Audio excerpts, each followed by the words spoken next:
What is up, everybody? It's your boy Joey Work, Rum Pure Bets. We're back, baby. I'm going to go through my best bets and leans for tomorrow's entire MLB card. Tomorrow is July 1st.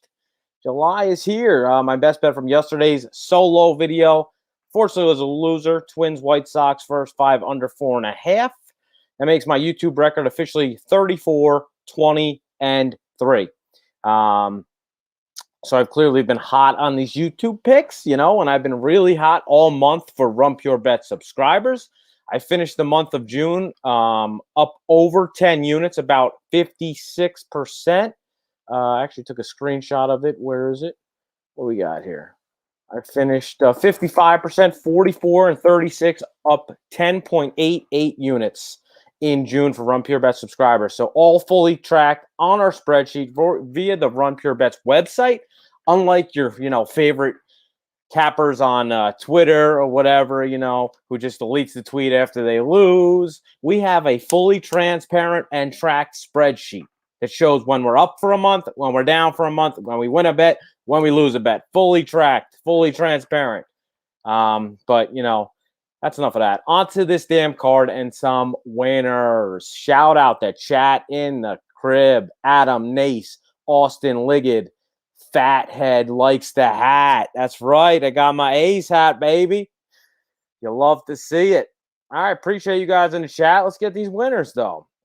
So, first game I got is Angels-Yankees. We're seeing, where am I go? We got Angels-Yankees under over set at 10. Yankees about minus 170 favorites. I mean, obviously, this Yankees team is pretty hot right now. They did score 7 runs off of Ohtani without Aaron Judge and Gio Urshela in the lineup.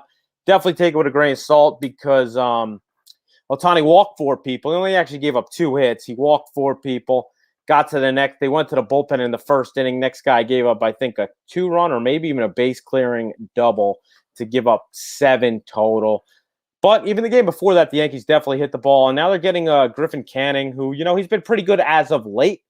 But how hot this Yankees team has been, I want no part of Griffin Canning. In this small park, I really don't want any part of it. I do expect the Angels to score as well because Montgomery hasn't been anything great either. And if they don't swing at pitches outside of the zone, he doesn't have overpowering stuff. So if they don't swing at pitches outside of the zone, they should have some success versus Jordan Montgomery. And also, the Angels are pretty good versus lefties. So I expect this lineup to be stacked full of righties. And they should score some runs off of Montgomery. He's given up at least 3 runs in 3 of his last 4 starts. So, and the Angels' bats have been pretty hot themselves. So under over set at 10, I have a slight lean towards the over there. Jeremy Williams said the Astros killed my parlay. Yeah, the Astros just got swept by the Baltimore Orioles. I'll tell you that later, just to remind you that actually happened. I'll say that later in the video because, I know it's hard to stomach that they just got swept by the Orioles. But personally, I love to see it because I have an Oakland A's future bet to win the AL West pending, plus 175. So I hope Houston loses every game I don't bet on them. All right, but on to the next game. I got, what do we got here? Mariners, Toronto, Kikuchi versus Hyun-Jin Ryu. Lefty on lefty action here. I like to see it. Toronto minus 200, under over set at 9.5.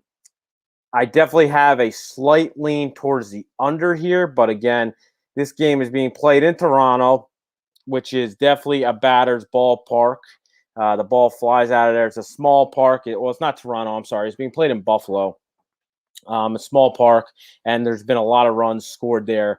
Definitely this year and the year before. Kikuchi, pretty good. He's pitched pretty good this year. Lefty, 3.35 ERA in his 8. He started, I think, about 10, 11 games this year. And same thing goes for Hyun-Jin Ryu. He doesn't really have overpowering stuff. Lefty likes to keep the ball down, work on a sinker, and his off-speed stuff to try to generate soft contact and get outs.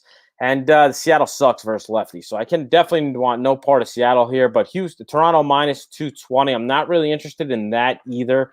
No official play here. I had a slight lean towards the under, but, it's hard to say that now, especially after seeing like today, yesterday, the last couple days. I think officially the sticky stuff have like, if they're not really, really good at hiding it, I'd be very surprised them using sticky stuff right now. Because they've seen a couple guys. I think one or two guys got suspended 10 games. So I think the pitchers are being smart, and they're actually going, most of them, at least, I mean, we saw that one guy in the Orioles dugout, he put something underneath his armpit. So I'm not sure exactly what that was. So maybe that's why they just swept Houston. They were still using stuff. But I'm not going to say that, nor, I just saw a video. But, with that said, there's been a lot of runs. So it's hard to take any unders. Especially I'm going to wait and see on taking unders until, I get more sample size, especially because the last couple of days it has not been, especially today and yesterday, has been really a lot of runs have been scored. Big guy Bubba in the house. What's up, my guy Bubba? Amy Angus. But the Yankees are still playing, so they'll be tired. Less runs. Amy, I wouldn't really be surprised. I mean, it is a day game, so I guess you got to take that a little bit into consideration. I think if anything, the Angels would be more tired. But yeah, that's not a terrible look. But I mean, I'm not really scared. That doesn't really scare me off. I expect Judge and Gio to be back in the lineup, so that's two hogs that didn't play today, and I do expect runs. But Mets forgot the sticky stuff. Yeah, they gave up a 20 spot to the Braves. Your Braves, right? Good for them.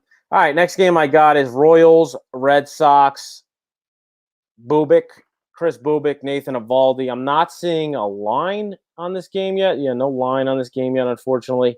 But Bubik, the lefty, obviously the Red Sox smash lefties. And Bubik, he hasn't pitched that many innings. He's pitched about, as of recent, his last 4 starts, he hasn't got past 3 innings. And he hasn't pitched past 4. He hasn't pitched 5 innings since in all of June. So he's been basically, an opener, if that, because he's been really struggling. He's been walking people, giving up homers. And, I guess his last real start was against Oakland, June 13th, 4 2/3, 7-hit ball, 5 earned runs, 3 homers, 3 walks. So, since he couldn't use his sticky stuff no more, we're seeing problems here as well, looks like. And Bubik is not, someone that really scares me. He didn't have great numbers. Last year was his first year in the majors in the short season, and he didn't have great numbers then. And this year, it's a little bit of the same. Almost 4.5 ERA, whips 1.5. So he puts people on base, and that's a recipe for disaster against his Red Sox team. And Nathan Eovaldi has been really good. I'm a Nathan Eovaldi truther, I guess. I really like the guy. 8-4 this year, 3.67 ERA. He pitched really good last time out against the Yankees. He struggled, I guess, in Houston. He struggled one start in Houston and then a game in Detroit, and then the first 2 starts of the season. Otherwise, in his how many starts he's got? He's got about 15 starts, 14 starts, 16 starts. He's pitched really, really good. Striking out a little bit less than a batter per inning and really limiting hard contact and, getting good 6 innings, 5, 6 innings, 7 innings at times out of him. So he's eating innings. So I do have a hard lean towards the Red Sox here. Again, as you know me, I don't like to mess with the bullpens. So the lean would be Red Sox. You lay the half run first 5. Obviously, there's no line out there. I would expect that to probably be somewhat juiced. But I'm good with that number, like minus 120. I'm probably happy with that at up to minus 120. So Run Pure Bet subscribers, I will let you guys know if I make a move once a line comes out. I'll be up bright and early tomorrow. If I don't, post it on the spreadsheet tonight. My guy Tease, appreciate you. But Bubba says Nathan Eovaldi going to be too pricey. Both Sox might be worth a look, if not a high team total at 5.5. Yeah, that's not terrible. Not terrible look. Marty Don Yeezy. What's up, my guy? Appreciate you for hanging out. Bubba Wallace guy. Both teams are playing. Yes, that is true, Bubba. Okay, so Minnesota Twins, Chicago White Sox next game. White Sox minus 130. Under over is set at 8. I did see a good amount of people today on the Twins.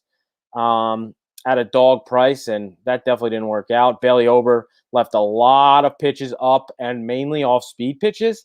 He allowed at least 3 homers that I watched. I know there was 6 homers in the first 5 innings total between the two teams, so he might have gave up another one or the bullpen. I know they gave him a quick yank to the bullpen and they gave up more runs. So as I did mention in yesterday's video, I'm not overly impressed in either of these teams. Obviously Minnesota's record shows that they're not very good, but the White Sox have about 42 wins. I'm just not really over impressed, especially in their offense as of late. But man, oh man, did we see a lot of runs today? Both pitchers coming into tomorrow's matchup, Jose Berrios versus Rondon. They've been very good all year. And Berrios, you basically know what you're going to get out of him. He'll pitch 6-7 innings, 2-3 runs, all reliable. A good amount of strikeouts, barely walks anybody. Plus, he has really good numbers versus White Sox team. 167 plate appearances they have against him. They bat .219 and strike out about 25% of the time. Rondon has basically similar numbers against this Twins team. Get it? The sample size is half. In 70 total at bats, 228 batting average they have, and they strike out over 25% of the time as well. But Rondon's spin rate has definitely gone down a little bit, but he still has been impressive as of late. He's only allowed more than 1 run in 1 of his 4 June starts. And while I personally would love to back a first 5 under here, as of the offenses I've seen lately, I'm really afraid to do it. So first 5 under is a lean, but ultimately I'm not going to have the balls to pull the trigger right now. At 12:15 on the Eastern time a.m., I'm not going to pull the trigger. Obviously, Run Pure Bet subscribers, I will let you know if I make a move. This is the advantage of being a subscriber. If you're not subscribed, runpurebets.com. Use BETS25 off to get 25% off your first month. And it's, or a week, you could sign up for a week. It'll be $15 a week, $60 a month. That's without the discount. So it comes down to about $45 a month. And we literally have videos every single day, 2-3 videos every single day on this channel behind the paywall. Jay does private shows for subscribers only. We have a private Discord, and we have something that not many people have, fully transparent tracked spreadsheet that shows the wins, the losses, everything. I have like 450 bets on there, fully tracked. We don't delete tweets if we lose a bet. None of that. This is full transparency here, which is a rarity between a lot of other people in this industry. So, but okay, on to the next game. We got Texas Rangers, Oakland Athletics. So this is another game I'm pretty interested in. First 5 under here again in a pitcher's ballpark. We get 2 pretty good starters. I know Dane Dunning hasn't had great numbers this year, but he has really good stuff, striking out almost 25% of batters. And his advanced numbers show he's been somewhat unlucky thus far. Plus, his A's team hasn't seen him at all. Sean Manaea for the A's, the lefty, barely walks anyone. Faces a Rangers team struggling to get on base versus lefties. They're in the bottom 5 in that stat in major leagues. And I do expect money probably to come in on the over here. I'm seeing the total at 8. And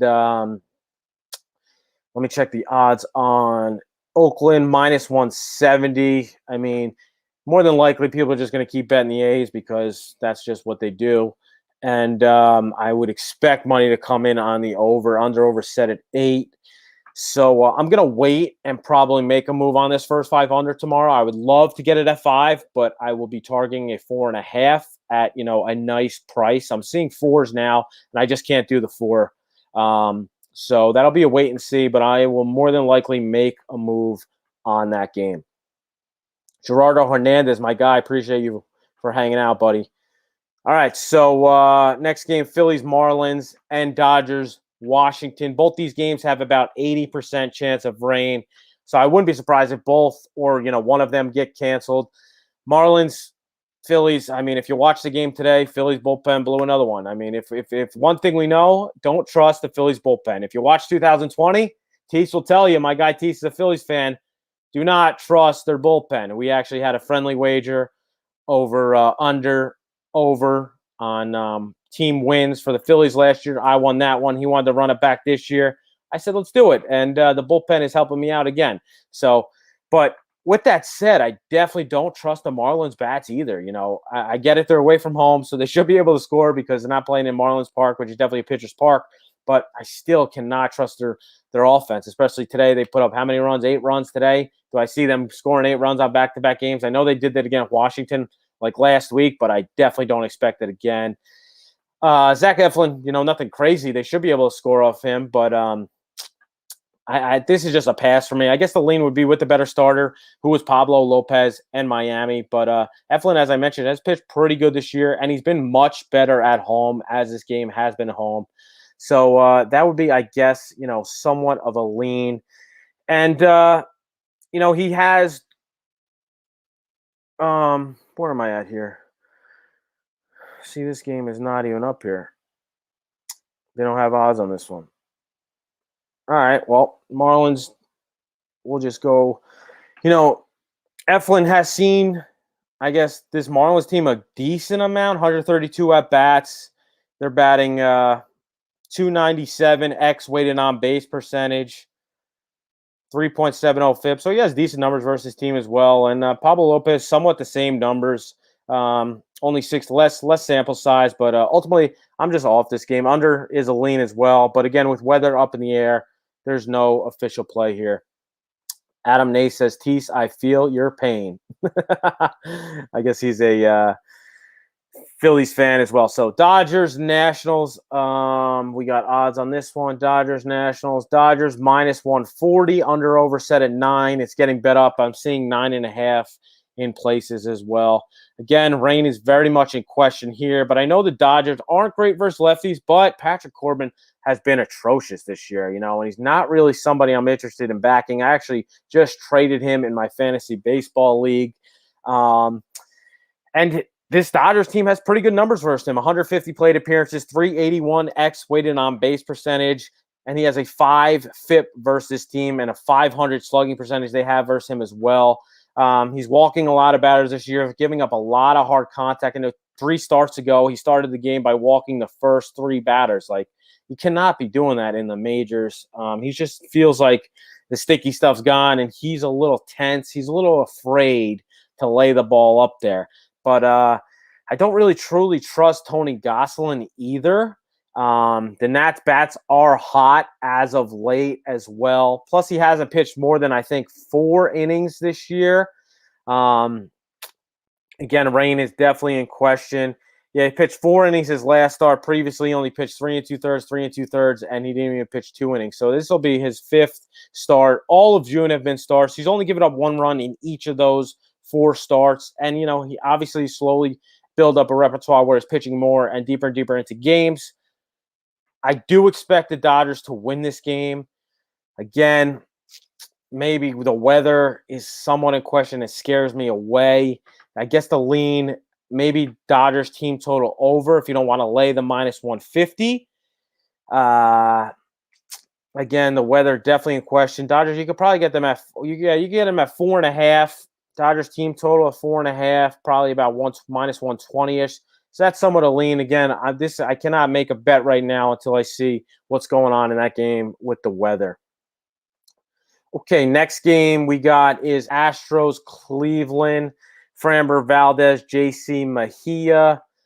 Betting odds are Houston minus 175, under over set at 9. So Jose Ramirez did foul a ball off his face in game 1 tonight. He did not play game 2 of their doubleheader, but he is a warrior. And if he's not really seriously hurt, I do expect him to play.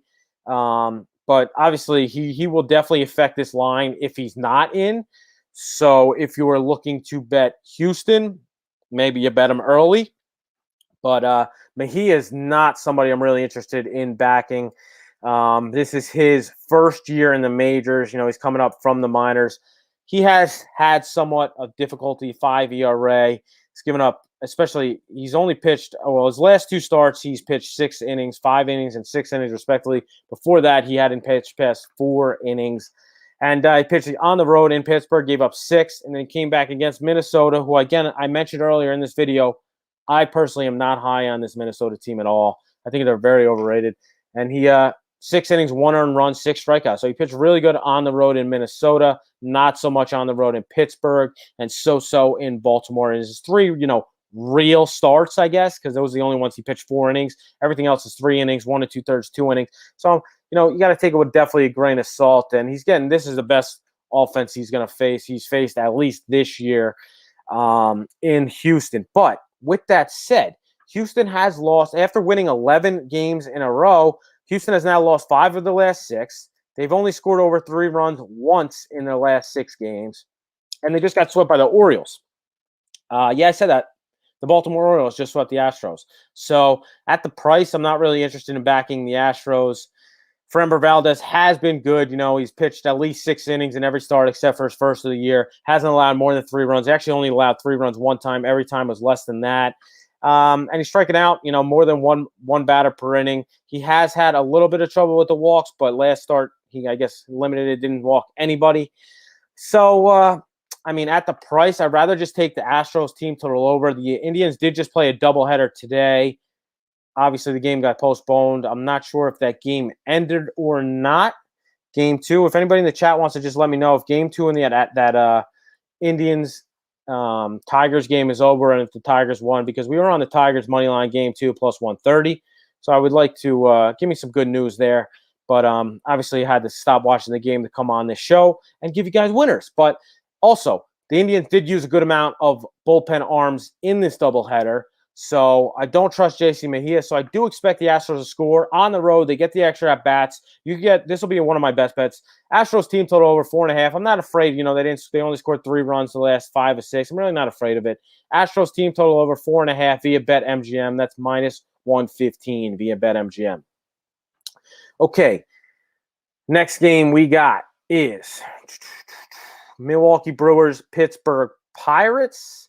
I am seeing Milwaukee minus 240. Holy hell. Under over set at 8. Tribe game in top of 7th, 7-1 Detroit. Let's go. Love to hear it, boys. Love to hear it. That'll be a nice plus 130 casher for Run Pure Bet subscribers. All right. So, Milwaukee, Pittsburgh, Corbin Burns versus Mr. Willie Crow. Obviously, Corbin Burns, or Cy Burns, some people call him. The dude has been great, but if you look at the numbers, spin rate's down. His record 3-4 on the year. Obviously, the record you throw out. Record doesn't really. I don't take record into effect really, but obviously people do. And 3-4, nothing pretty. I'm sure a lot of recreational bettors will look at 3-4 and maybe fade him, but probably not. The guy at minus 240. That's craziness. He did pitch against Colorado the last 2 starts, 1 time in Colorado, 1 time at home. We know how bad Colorado is on the road. He limited to 1 earned run. At home, he gave up 4. In Colorado, he gave up 4 earned. And then even first Pittsburgh at home in Milwaukee, he gave up 9 hits in 4 innings, 3 earned runs. And then against Arizona, his other June start, he pitched really good. Arizona's got to be one of the worst teams in the league, and this game was in Milwaukee, and we know how bad Arizona is on the road. So, at this current line, I'm really not interested in backing the Brewers. The Brewers are, again, a team that they started to hit as of recent, but previously their bats have been so bad, it's not even funny. Again, their starting rotation is going to keep them in in the race all stinking year. And once they get to the playoffs with a rotation like that, they're going to be very, very dangerous. So at this price, again, no interest in backing Milwaukee. I don't even want their 40% rain in this chance to rain in this game too. I don't want anything to do with their team total. I know we're 7.5, 8 in places. I don't want anything to do with it. So ultimately, I'm off this game. Next game, San Diego, Cincinnati. Ryan Weathers versus Luis Castillo. I think Luis Castillo is one of the few guys that actually benefited from them getting rid of this sticky stuff. He's like, hey, man, I haven't been using sticky stuff all year. You see my ERA? It was, to start June, his ERA was 7.22. He has lowered that number to 5.14. He's pitched very good as of late. 7 innings, no earned runs against Atlanta last time out. Before that, in San Diego, 6 innings, 3 earned. And the start before that, again, against this Milwaukee team, who I said I'm not very impressed on the offensive end. 7 innings, 3 hit ball, no earned. So his last 5 starts, all of June, he's allowed 7 earned runs in his 5 starts. So he's pitched really well. And he's getting Obviously, he's getting a San Diego team, very good on the offensive end. As we bet them live today, got a nice plus money on them live today. The game got shortened, but we cashed that ticket as well. So they should be a little bit rested, and I would expect the full lineup in there, being that they only played 5 innings today. And Ryan Weathers is a guy that I personally like. Past, the numbers, whatever, the eye test, I personally like Ryan Weathers. I watched him start, I want to say 2 or 3 games, 2 or 3 games last year, or he came out of the bullpen last year in the playoffs. That was really where he made his name for himself. And then this year he started a couple games. He's came out of the bullpen a couple. He's been an opener a couple. He's been a couple different roles this year. But he's a guy that limits runs. He doesn't have overpowering stuff, but he's a lefty, keeps the ball down, and he's pitched really well. Again, his numbers probably in the minors were really good. This guy pitched single A ball all until 2021 or this year. He played triple A ball for 2 games this year, probably a rehab start, and then in the majors. So this guy literally went from single A ball to playoffs last year against the Dodgers out of the pen to now the majors this year, full-blown major leaguer. Pretty impressive stuff from this guy. Obviously, he only pitches 3, 4, 5 innings at most. So definitely, take that with a grain of salt. The Reds' offense is pretty good. Their numbers versus lefties, not so much. On base percentages, bottom 5 in the league. Average as well, 3rd worst average versus lefties.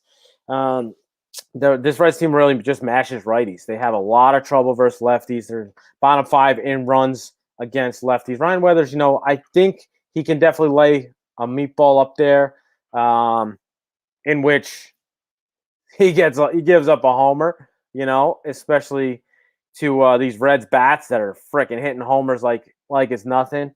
But at this price, it's basically a pick 'em you're getting here. San Diego, Cincinnati. I'm somewhat interested in Cincinnati, but I'm not, fully blessed on it because Castillo could definitely give up some runs here against a really potent San Diego offense, and I definitely trust San Diego's offense more than I do Cincy. So no play here. Ultimately, I'm just going to pass on this game, but I guess the lean is Cincy, and that'll be a first 5 play because their bullpen is atrocious. As we've seen today, they blew another lead, took the starter out, blew another lead. I really do not trust anything to do with Cincinnati's bullpen. All right, next game we got Mets, Atlanta, DeGrom, Ian Anderson. Mets minus 170, which, for a DeGrom start, that's not that bad. Obviously, Ian Anderson, under-over is set at 6 in places. Chris Brady, respect, my guy. 6. Under-over set at 6. That is a crazy number. And this is a 9-inning game. We're set at 6. 6.5. 6. No, thank you. Ian Anderson, I was big on him last year. I bet him a lot last year in the playoffs, and we made some freaking money. This year, he has, I guess, stumbled at times. He's pitched against the Mets twice. June 21st, 5 1/3, 3 hits, no earned runs. And that was in Citi Field. And then May 29th, 4 innings, 4 earned runs. So he struggled once, 1 start, 1 good start, both on the road. Obviously, this game is in Atlanta. And overall, they have 40 at-bats versus Ian Anderson, 258 weighted on base percentage, 213 batting average. So he has pretty good numbers against them. 1 good start, 1 bad start. I think, as they somewhat get more and more familiar with this guy, they should be able to hit him. The Mets, an offense, I'm not crazy about their offense. Obviously, they're slowly getting more and more healthy.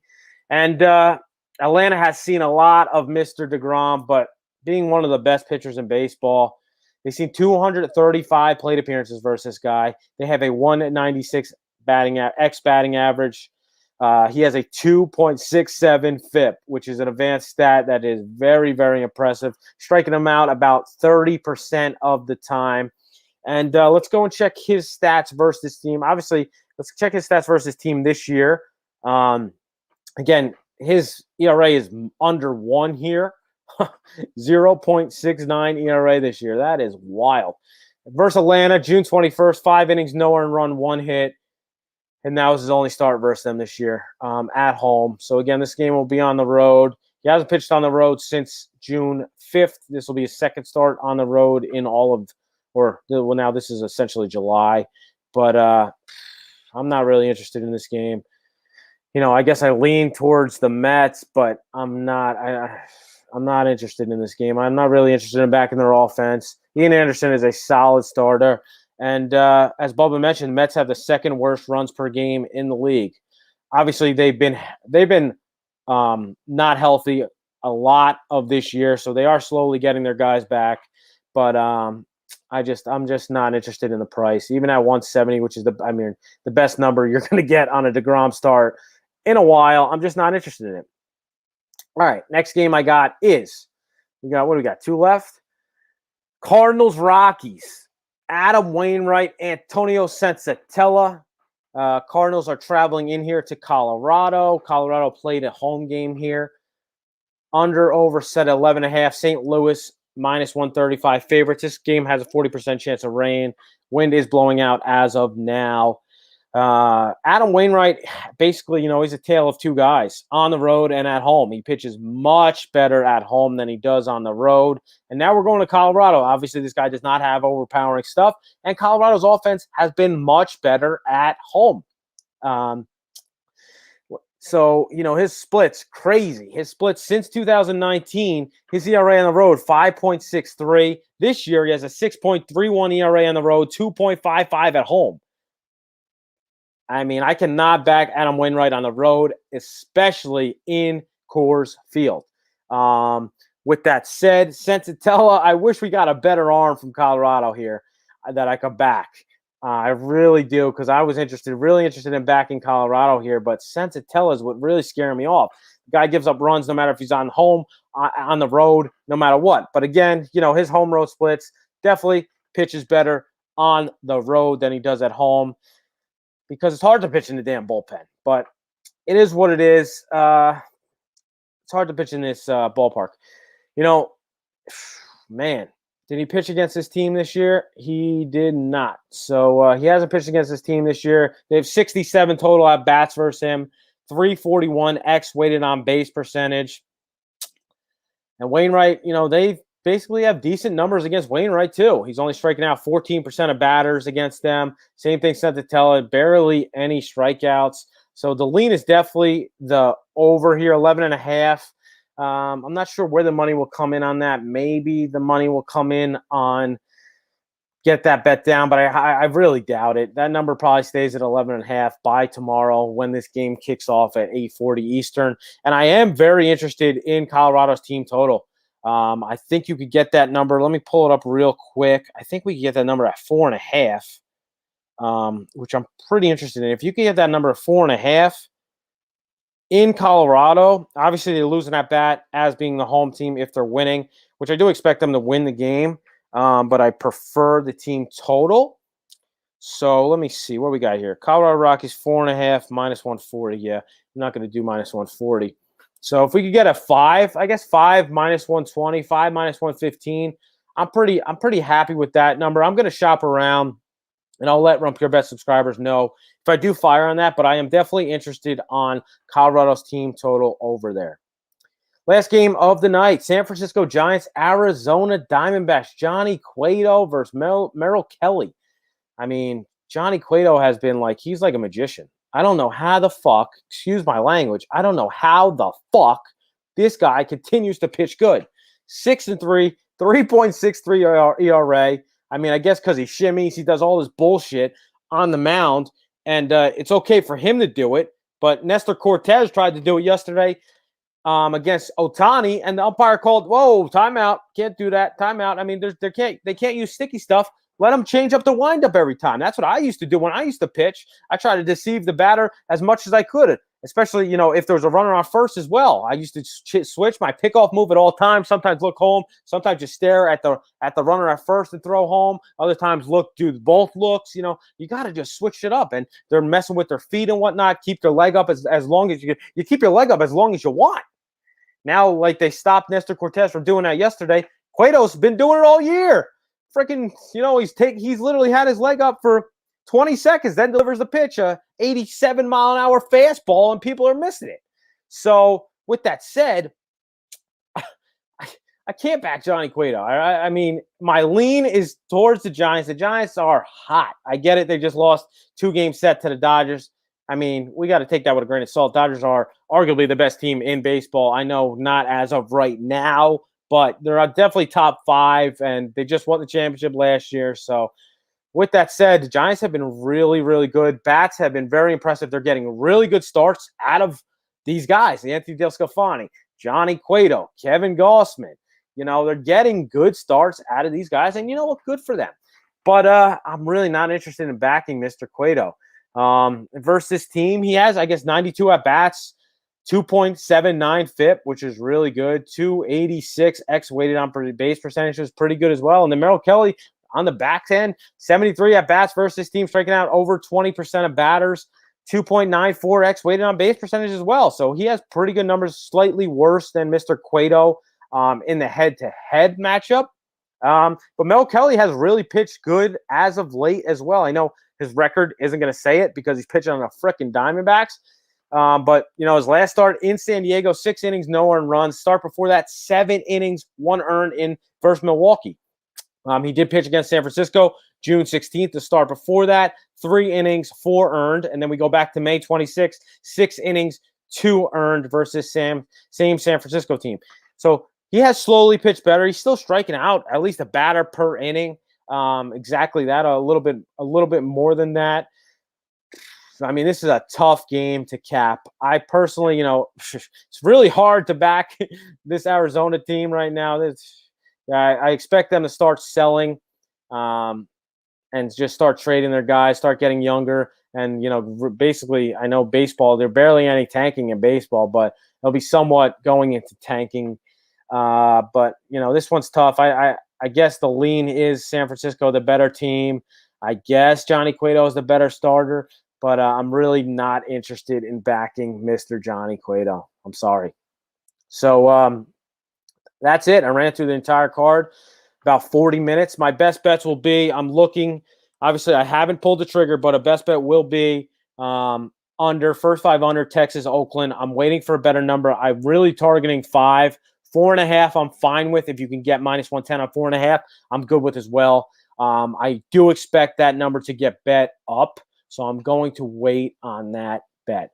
And the other bet will be Astros team total over 4.5, -115 via BetMGM. I'm also very interested in Colorado Rockies team total over for tomorrow. I haven't made a move on that yet either. I'm going to shop around, and I will let Run Pure Bet subscribers know if I do make a move.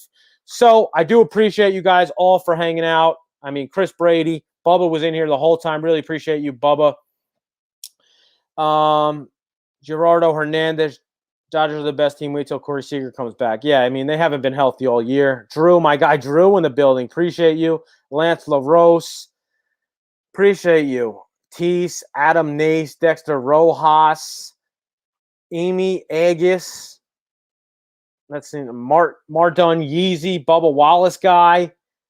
Appreciate you all for hanging out. Jeremy Williams, Fathead, my guy. Appreciate you all for hanging out. I mean, I don't ask for much. Just hit the like button. That's all I ask for. A little like.